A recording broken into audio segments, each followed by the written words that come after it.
Yan. Yung dito na yan. Ayan. Regalo ng magkano yan. Kasama niya.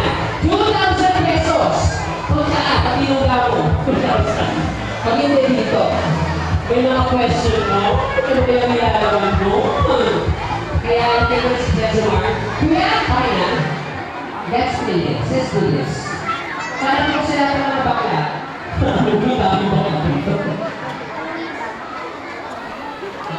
Yung mga nakapulang bibili ko na sa ulit.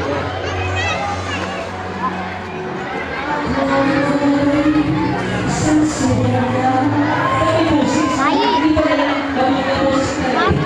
Ano mo na ako? Mamaya na lang pala.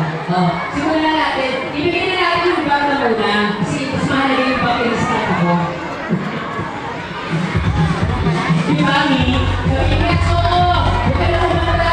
Sabi niya.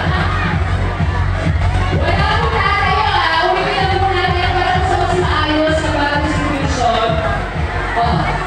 Huwag po kayong tatayo para umasa po natin. Alam niyo po, mainit po ngayon. Ngayon ang mga konti kuya. Ito ang kumento.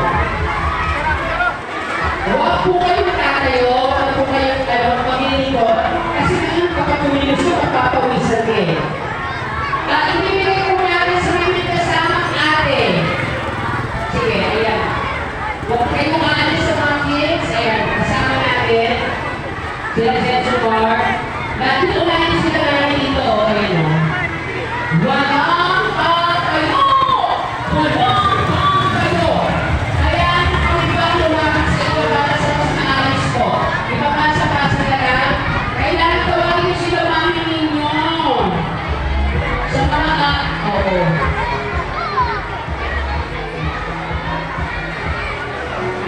Bigyan mo na rin dyan. Bigyan mo na rin sila tatay. Bigyan mo na sila tatay. Bigyan mo yan. Oo. Bigyan mo na sila kasi tatay. Mag-aaral mo sa tatay yun. Bigyan mo na sila yung mag-classmate sila.